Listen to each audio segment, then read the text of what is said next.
For the latest information regarding the COVID-19 pandemic in Cupertino, please visit cupertino.org/coronavirus. I'm not on the middle. Come on.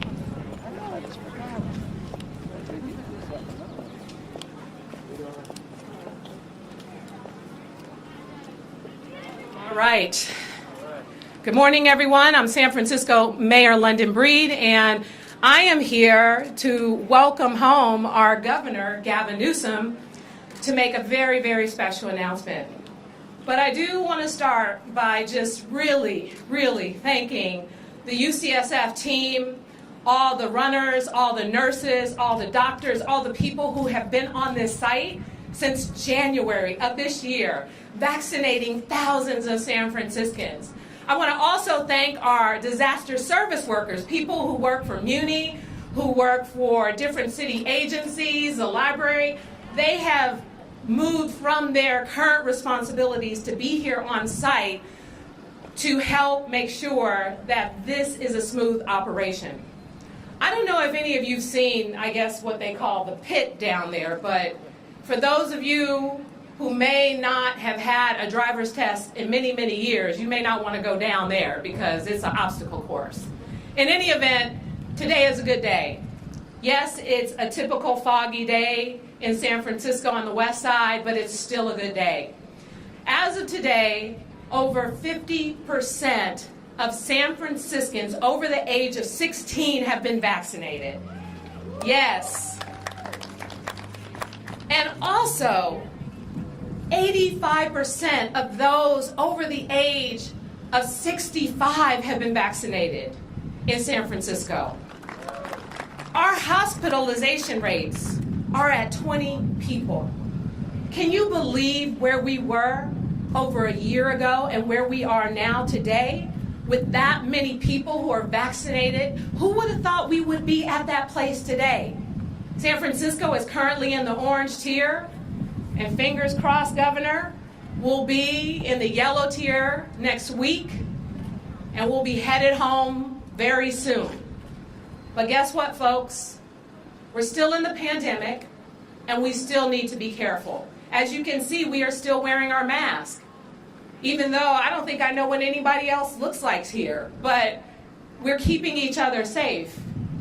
And as we come out of this pandemic, we're going to look back on this time and be so excited and proud for what we accomplished here in San Francisco and the state, and the person who has led this effort to keep Californians safe, to make sure that the hard decisions were made when other states have seen their numbers skyrocket and still refuse to make those hard decisions. He's bared the brunt of the challenges of this pandemic. No one had a playbook written. No one told us we would be dealing with a global pandemic. But our leader, Governor Gavin Newsom, has done an extraordinary job helping to move this state forward, and that's the reason why we are in a very good place. So, ladies and gentlemen, Governor Gavin Newsom. What's the matter with EDD? Where's my unemployment? Thank you, Madam Mayor, very much for the introduction, and thank you for your leadership. Dr. Colfax, let me just acknowledge that you guys have been leading this state in terms of your vaccine efforts, that 80+% for everybody 65 and over, 50% of folks now getting their first dose is substantially higher pace of administered doses than the rest of the state. So I want to compliment you, Mayor, on your extraordinary job, compliment the partnerships that you have established, including the partnership here with UCSF, the community college site, a site that, as the mayor proudly told me, has the capacity to administer over 5,000 shots each and every day. The only constraint is manufactured supply. And I want to remind everybody that we are designing a system here in the state of California that can provide upwards of 5.8 million vaccines to be administered on a weekly basis. Currently, we are receiving about 2.5 million, but we've designed a system that includes this site here that allows us to more than double that capacity.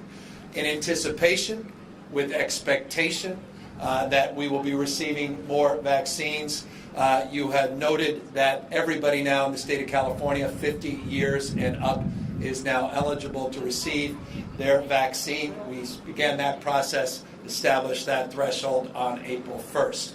We are encouraging folks that have not yet signed up to go to My Turn, the statewide platform, to reach out to learn about most proximate site for where you are living to get these doses administered. Today, in the state of California, we are proud to have passed two significant milestones. 20 million administered doses in the state of California and 4 million administered doses under the more important equity metric. Those two milestones, let's put it in perspective, are significant. We have administered more doses than all but 5 nations in the world. The state of California, that 20 million mark, represents over 7 million more doses than any other state in the country. That 4 million on the equity mark, to me, though, as I noted, is more important and significant.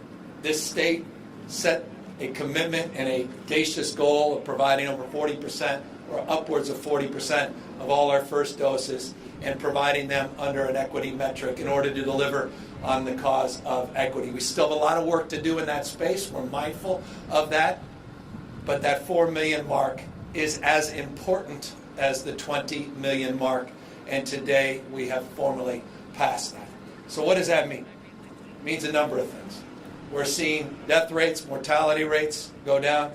We're seeing case rates stabilize. We have the lowest case rates in the United States of America. Over a 7-day period now, we have a 1.6% positivity rate statewide. We report today 1,367 cases. Still prevalent, still deadly, still a challenge that we need to tackle. And that's why we are mindful, as the mayor said, of the imperative and importance of not letting your guard down, not taking off your masks, maintaining your vigilance, and accessing, once your eligibility comes up, these vaccines. In anticipation and expectation that we do all of the above. And by the way, I'll repeat, continuing to wear face coverings, continuing to access vaccines, and continuing to administer vaccines in an equitable framework. If we keep the pace, we are moving now beyond the blueprint. We are announcing today that on June 15th, we will be moving beyond the blueprint and we'll be getting rid of the colored tiers. We'll be moving past the dimmer switch. We'll be getting rid of the blueprint as you know it today. That's on June 15th if we continue the good work. We anticipate enough vaccines are coming into the state of California. With 2.5 million people just last week receiving the vaccine, we anticipate over 30 million people will have been vaccinated at least one dose by the end of the calendar month, with the expectation of an abundance of doses coming in from the federal government through the end of this month and into May. We can confidently say by June 15th that we can start to open up as business as usual, subject to ongoing mask wearing and ongoing vigilance. So this is a big day in terms of the pandemic and the journey that we've been on, as the mayor noted, over the course of the last year. And this is an important milestone today, that 20 million and 4 million equity mark. And this is a compliment to all of you, to the mayor, to all the work that's being done by local health officers all up and down the state of California. At the end of the day, the state vision is realized at the local level. And so again, I want to just congratulate and applaud all the local partners, community-based organizations, all the work that's being done in a very culturally competent manner, in language, all across the state of California, and that real commitment, again, to delivering on the issue of equity. So I want to thank the mayor. I I want to thank Dr. Colfax. I also want to thank Dr. Galley, who has led the charge. We've had a blueprint in place in this state for 31 weeks now.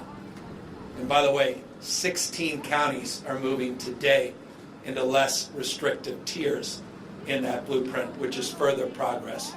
But no one has been more enthusiastic than moving beyond the blueprint than Dr. Galley, but soberly and thoughtfully, led by data, led by disease prevalence, looking day in, day out, hospitalizations and ICUs, tracking these mutations, and I'll close on that point. We're very mindful of the variants. We're very mindful of mutations. We have sequenced as much or more than any other state. The genomic sequencing that this state does is second to none. 851 UK variants we have sequenced in the state, 10 South African variants, 35 Brazilian variants, close to 9,400 West Coast variants. And we're also tracking a number of other variants, new one from India, which got a little bit of attention this week, this double mutant, this double variant, and also mindful of variants coming from the East Coast, including a New York variant. This is really a race, these vaccines, against the variants, against the mutations. And that's why, again, I end as I began. It is incumbent upon all of us not to announce mission accomplished, not to put down our guard, but to continue that vigilance that got us where we are today, the lowest case rates, positivity rates, that is in America. We are seeing bright light at the end of the tunnel. And on June 15th, all things being equal, we continue that good work. We'll have moved beyond that blueprint, and we'll be opening up this economy and business as usual. So with that, we're happy to take any questions, and again, just want to thank everybody for all their extraordinary work. Thank you, Governor. Guy Marzorati with... Sorry. Do it over there. Guy Marzorati with KQED. Question about the Coliseum vaccination site. We heard confidence from the Vice President and Senator Padilla yesterday that that site could be extended past next week. Do you have any more details today on how that might work, specifically in regards to the supply of vaccines? Well, both sites will remain operational. Both the Alameda site and the LA site at Cal State LA. Both are remaining operational. It'll be a seamless operation. The only change is that we're not going to get the direct allocation of vaccines from the federal government. That's the only change. Otherwise, there'll be no perceptible change in a meaningful way to the public. The issue, again, is constraint. The issue is supply, manufactured supply. So we're working with the county, and in the case of Northern California, specific to Alameda County, working with two counties, working with Alameda County and Contra Costa County, forming a regional partnership with FEMA, Cal OES, with those two counties, and we'll be matching the allocations coming from those two counties with the state allocation of vaccines. We were not successful at extending beyond the commitment that the federal government made, and that commitment, by the way, was the first commitment in the United States. So we're very grateful to the Biden administration and to Vice President Harris for their commitment to the state of California. But they made that commitment. They said when that commitment ended, they held to their word, and now we'll be taking over at least the vaccine supply component and matching it with the counties. Hey, Governor, thanks for doing this. This is Ben Christopher with Cal Matters. So you mentioned June 15th, assuming we meet these conditions, that we're going to be back to a sort of a pre-pandemic business as usual. Does that mean that schools K through 12, June 15th, will be required to open back up or maintain sort of a pre-pandemic posture? I want kids back in person. I want kids back in school safely for in-person instruction. We've made this crystal clear since we put out a proposal in December. And on June 15th, we anticipate there'll be no barrier to getting all of our kids safely back, not just K through 12, community colleges, including institutions of higher learning. So on June 15th, the answer to your question is yes, affirmatively. We will expect our kids safely back in person instruction to the extent that June 15th calendar is consistent with any ongoing in-person operations, at least K through 14. So there's an expectation but not a requirement? There's an expectation across the board, and we'll continue to work with the legislature. We'll have more to say as it relates to furthering the cause of expectation. But there'll be no barrier to having our kids back in in-person instruction, and that is the expectation, and you'll be hearing more about our efforts to more firmly and foundationally advance that cause. Great, thank you. Hi, Governor. Fiona Kelleher with the Mercury News. 2 questions on the June 15th news. So what standards will you be using in terms of vaccination rates, hospitalization thresholds to make that decision? And secondly, will local jurisdictions be able to maintain stricter rules? Yeah, look, at the end of the day, we're going to be very mindful of these variants and these mutations. We're mindful of disease spread. We're going to be mindful of hospitalizations. So we're going to watch all of the above. We're going to make sure that we're meeting the equity marks that we've set forth. By the way, we went from 2 million vaccines 23 days ago to 4 million under the equity mark.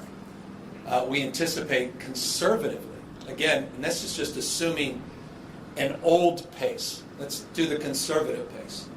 2.5 million doses last week. By the end of this calendar month, north of 30 million people will be vaccinated with at least 1 dose in the state, or at least will have administered 30 plus million doses. I want to remind everybody that in California currently there are about 32 million people that are eligible to receive a dose of vaccine. So we're getting to a point where the vaccine administration, and that's just in a month, extrapolated 10 weeks out, we're looking 10 weeks out, that our expectations, the vast majority of people that want, in fact, we believe everybody that would want a vaccine will have had the opportunity not only to receive a vaccine, but will have had that second dose of the vaccine. We'll have had the opportunity to see at least a few weeks of those vaccines in people's arms, so the stability and the efficacy of those vaccines will be at peak.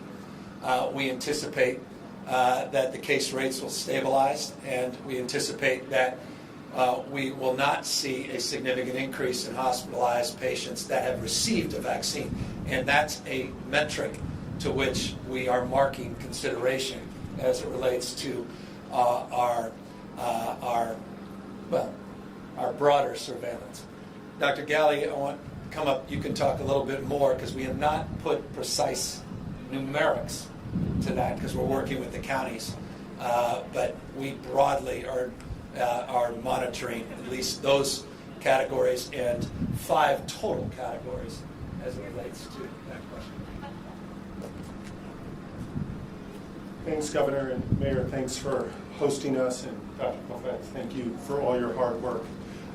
Indeed, we'll be looking at hospitalizations in particular. We're enjoying low hospitalizations across the state. You heard today 20 patients hospitalized in San Francisco with COVID. It's a tremendous number in the face of what we've been through over the last year. But we're particularly concerned about not just the hospitalization numbers, but also who's being hospitalized. Are those who've received the vaccines being hospitalized? We're looking internationally on the East Coast and the Midwest, and we're seeing many of those who are hospitalized today with COVID as those who have not yet received the vaccine. So the governor's point that this is a race, basically, between vaccines and variants, and additional cases is key. So we're going to keep a close eye, not just on that hospitalization rate and number, but actually understanding who's in the hospital and whether those who are vaccinated are the ones who are hospitalized. If that is the case, and we see a number of people who are hospitalized that have received the vaccine, that's a different level of concern, and we'll be talking about that, like the governor said, with our local partners. Looking at vaccine supply, we often talk about accessibility, ability to get a vaccine in a timely way. So looking at what's reasonable to get a vaccine, a couple of weeks from people's interest to being able to get that vaccine appointment is going to be a key marker that we'll be watching closely. Taking feedback from our county partners, our pharmacy partners, our federally qualified health centers, our big health systems to make sure that all individuals who are eligible have a chance to get vaccinated in a timely way. And then looking at that approximately 8-week period, a couple weeks to get the vaccine or to get the appointment, and then about 6 weeks further down the road to see both shots administered and then that couple of weeks to begin to see peak antibody response so people can enjoy that protection and move around the state and our counties with confidence. Governor, follow up on the Oakland Coliseum site. With the state allocating and matching that allocation with the counties, ultimately, what are the numbers going to be like in terms of the number of people getting vaccinated at that site under the FEMA plan and under the plan with the state and the counties? We're working through the details. It's, again, it's determination on the basis of what those two counties could put up, and we'll match. Same down in Southern California. So they currently are operating about 6,000 a day. They have a couple mobile sites. In addition to that, anywhere from 6,000 to 7,500, depending on the day. So baseline of about 42,000 a week. But remember, this is not a zero-sum game. They're significantly increasing supply directly to pharmacies, coming from direct allocations from the federal government. Walmart, Costco, among others, last week, new pharmacies that are part of the pharmacy program. We're also increasing the number of options in federally qualified health centers. So there's multiple strategies. When these two FEMA sites came up, we're living in a different frame, a different world. Mass vaccination sites now represent just those two sites. A little less than, well, roughly 3% of the statewide distribution and allocation of vaccines. So we're in a different place. Those sites are important. They're up. They're operational. They're turnkey. We want to keep them up. We've been crystal clear with the federal government about that. We tried hard to get more direct doses of the vaccine. They're competing. We're competing with 50 other states. I can assure you, it's just for what it's worth. I've talked to a number of the governors. They're a little envious that California got 2 sites, and we were the first state to get the 2 sites. Many other states, vast majority, haven't even gotten 1 site. So that's what we're competing against with the federal government. So they made commitment to us. They fulfilled that commitment. And now we're working through with the counties to figure out what their doses are on the basis of this. The reason we can't answer that question is that the question requires new, updated information from the federal government. This morning, we received word that we'll get about 16.5 million doses of Pfizer and Moderna nationwide, and then a variable on the J&J. We're translating what that means for California, and then what that means for Contra Costa and Alameda. Once they have that information, we got that about 2 hours ago. Once they have that information, they're going to figure out their allocation. We'll figure out our match, and we'll be able to answer that question. But can we expect that number to be lower? I wouldn't expect anything until we work through those numbers.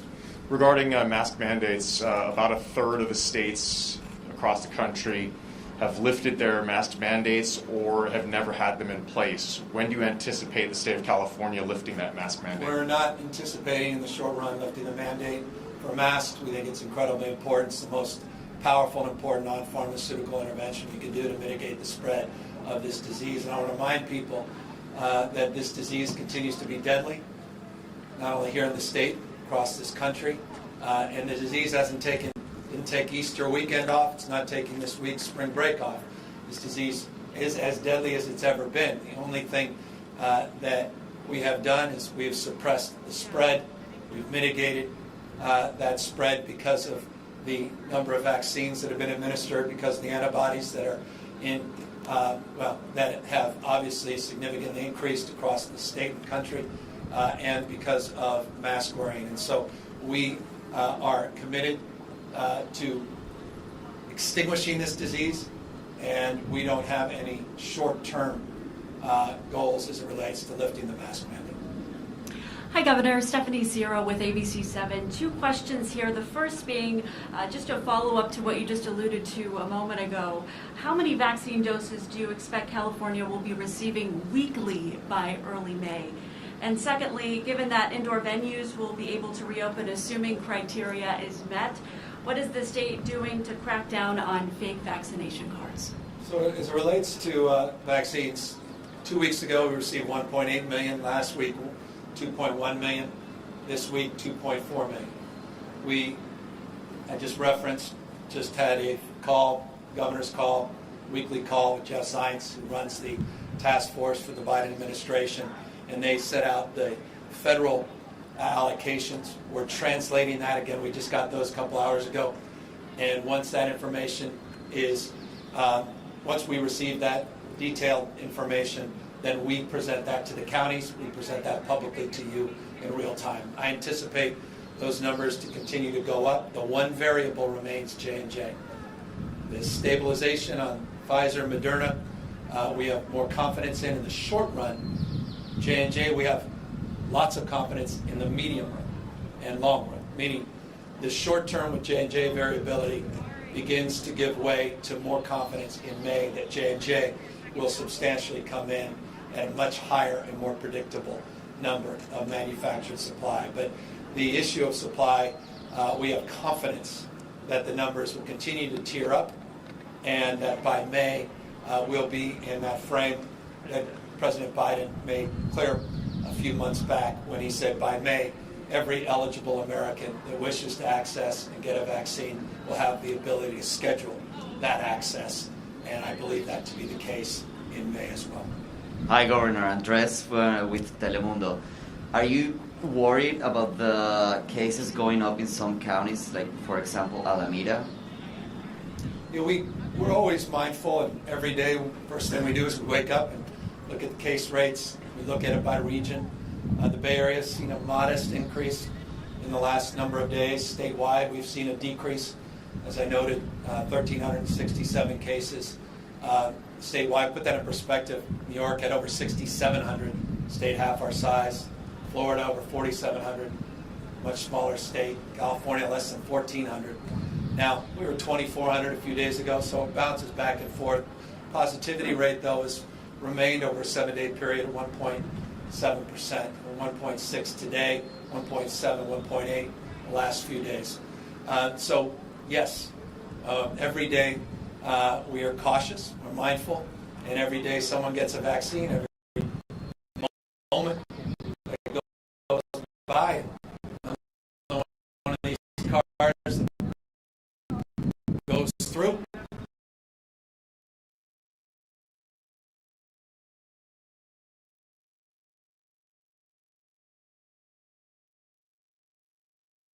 That come into California and reintroduce COVID into our population when we are moving towards herd immunity. And secondly, once June 15th passes, could the tier system come back afterwards if our rates go back up? Well, look, the one thing we're mindful of is you don't know what you don't know. With these mutations, with these variants, with the reality that they're experiencing in places like India, Germany, Italy, France, the challenges they're seeing around the rest of the world, the fact you're seeing increased cases in other states, 16 plus states have seen pretty significant increases in the last few weeks. You got to be open argument, interested in evidence. So there's always the prospect. We're always going to be led by data, led by reality, and the experience, lived experience on the ground. But our expectation is, if we're vigilant, if we don't spike the ball, if we don't, announce mission accomplished, we continue to do the good work that we've done, that by June 15th we'll be beyond that blueprint and we'll be back to a sense of normalcy. But again, mindful of the importance of masking, particularly indoors. As it relates to the issue of people coming from overseas, or for that matter, even out of state, we are aligning our efforts very closely with the CDC and the recommendations. Just last week, we made an update to our state guidelines as it relates to travel restrictions. We had a 120-mile restriction. We brought in that statewide. We have very specific language that was updated in that guidance that we put out last week as it relates to out-of-state travelers. And we put up guidelines as it relates to international travelers, particularly those seeking to join conventions here in the state, and requirements around vaccinations and testing. And so the concern is real. We maintain strict guidelines in that space, and we'll continue to monitor based upon what's actually happening, not what we want to happen, but actually what is truly occurring in real time. Hi, Governor. Megan Bobrowski from the San Francisco Chronicle. I have two questions. First one is, come April 15th, will the state be able to meet will the supply be able to meet the demand for vaccines, and will people be able to sign up early before April 15th to get the vaccine? And the second question is, I know Alameda County previously said they aren't able to take over the Coliseum by Sunday. Will the state then be leading the effort, or what is the... No, FEMA's... Thank you for the question, because I really want to clear this once for all. The site's going to continue to operate. FEMA is going to continue to provide the support. They've been crystal clear about that for some time. There's just been ambiguity, and I guess I'm just appreciating the nuance. There's been ambiguity about only one thing, that's supply, direct allocation of supply. And we fought hard to get that supply extended. They couldn't do it. So with that in mind, we'll figure out the supply, but all the money that they've supported that operation, in fact, the operation with, will continue to flow, and all the personnel that we need will continue to flow and support that operation. We have augmented our efforts beyond just that site, and will continue to increase the total number of available opportunities for people to access these life-saving vaccines. As it relates to, again, the details as it relates to supply, will be forthcoming about that when we have more clarity later, hopefully this afternoon, once we're able to assess that 3-week window in terms of the supply coming in to the state. And forgive me, the first part of your question? Sure. Will residents 16 and older be able to sign up for the vaccine before April 15th? Yeah, you can go to the My Turn app, but again, not everybody's on My. So the reason this is a nuanced question, the answer is yes with the My Turn. Other counties may still be working through their systems, but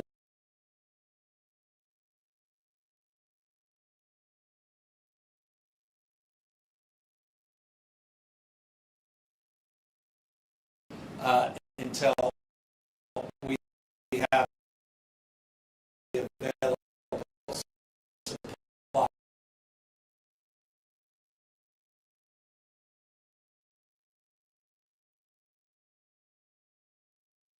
Improves the eligibility for 12 to 16-year-olds. So we'll try to mark and progress in parallel with the CDC. But again, I caution everybody, on April 15th, we don't anticipate a substantial increase in available supply beyond what we are receiving this week. Modest, but not substantial. Hey, Governor, Jeremy White with Politico. I think there is an expectation as we move into the recovery phase that will be the focus of the legislature. Your State of the State speech was very focused on recovery, not delving too much into other policy areas. But there are a lot of ambitious bills out there, everything from banning fracking to single-payer health care to police decertification. Is there the capacity or the appetite to take on some of these big issues this year, particularly those that could be economically disruptive, or do you think the legislature and your policy team need to be narrowly focused on economic recovery? Economic recovery is, to me, significant, not narrow, but I get the broader point. We haven't backed off on making transformational change. We're not backing away from our efforts with CalAIM. This is a once-in-a-generation opportunity to completely reimagine our substance abuse, behavioral health, and mental health delivery system here in the state of California. We were not timid. We were quite bold in January, anticipating a modest surplus that's grown substantially. Surplus well in excess of $25 billion today. That doesn't even include the $26+ billion we'll be receiving from the federal government from the stimulus. So we want to be as bold as the challenges are big in this state, and we'll continue to support transformational ideas and thinking. But we're also mindful a lot of the surplus, not a lot, vast majority is one-time in nature. We're going to maintain our fiscal stance, our fiscal prudence. We have the highest reserves in state history. We're going to be paying down more money on our long-term obligations, pension obligations, than any other time in our state's history.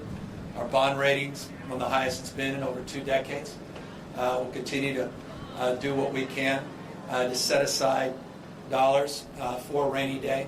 But we are mindful that economic recovery has to be focused on equity and those that have been disproportionately impacted by this pandemic. And so we'll continue, as we have in the last number of months, to prioritize and target our efforts, relief efforts, and recovery efforts in that manner. But no, the answer to your question, Jeremy, is we're committed to being bold and transformational. But we're also mindful that we cannot oblige or obligate dollars over the long term that we don't have. And so we'll continue to also be pragmatic in that respect. Thank you, Governor. And then I had a quick follow-up on your earlier response about the mask mandate, which you said you have no intention to get rid of in the short term, the virus remaining deadly. But if we get to the point in mid-June where hospitalizations are low, vaccines are widely available, might you then contemplate lifting the mask mandate if we hit these other indicators? Yeah, look, we're open argument. We're interested in evidence. This is the disease, the data will make that determination. Won't be done on a political whim, won't be determined out here in sunny west side of San Francisco early part of August. I mean, this disease continues to be rampant, continues to be deadly. You're seeing disease spikes and surges in other parts of the country driven by youthful exuberance, literally and figuratively, as well as these variants. And so all of these things are factors, including the lived experience around the rest of the world. So we're very sober about this. We do not subscribe to the point of view of some of these other states. There are a few, baseball fans that I take a back seat to, but I was disappointed to see some of those images of, tens of thousands of strangers packed into a stadium without any mask mandate. Opening day the other day or yesterday, one of those states. That's not the lead we're going to follow here in the state of California. We're going to follow the lead of Dr. Galley and Colfax and others and continue to be sober and mindful of this disease and this pandemic. Hi, Governor. This is By Sean. the way, you remember the mayor's still here, and she's always available for any questions. God bless you. Hi, Governor. This is Sean Huang from World Journal. Just one question. Because people who over the age 16 can be injected since April 15. So, can you talk the support of vaccines from federal government? For people give me the support from the federal government that's come from. So, can you talk the support of vaccines from federal government? The broader support specific to the vaccines? Yeah. Well, the support we're receiving from the federal government is extraordinary, and I just want to note that it's come in many different ways. We're getting direct support for these 2 mass vaccination sites that will continue in the state of California, both in Alameda and in LA. That support will continue in terms of personnel and reimbursements in partnership with FEMA and the Office of Emergency Services, and with the support of the counties, LA, including Contra Costa and Alameda County. We've relieved direct financial support for direct vaccines. Again, I remind people, you can get a vaccine regardless of your immigration status, your ability to pay. Vaccines are free, and I want to encourage everybody 50 and over today to get a vaccine. On April 15th, everybody 16 and over will be eligible for a vaccine. We are in a race against these variants, and I want to encourage everybody that hasn't availed themselves to do so.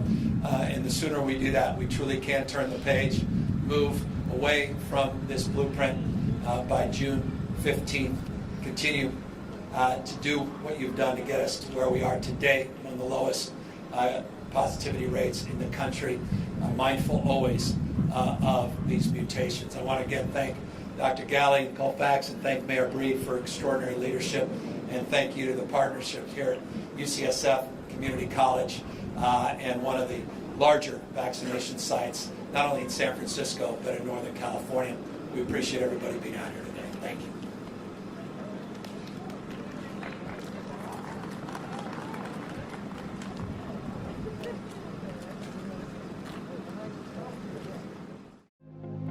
For the latest information regarding the COVID-19 pandemic in Cupertino, please visit cupertino.org/coronavirus.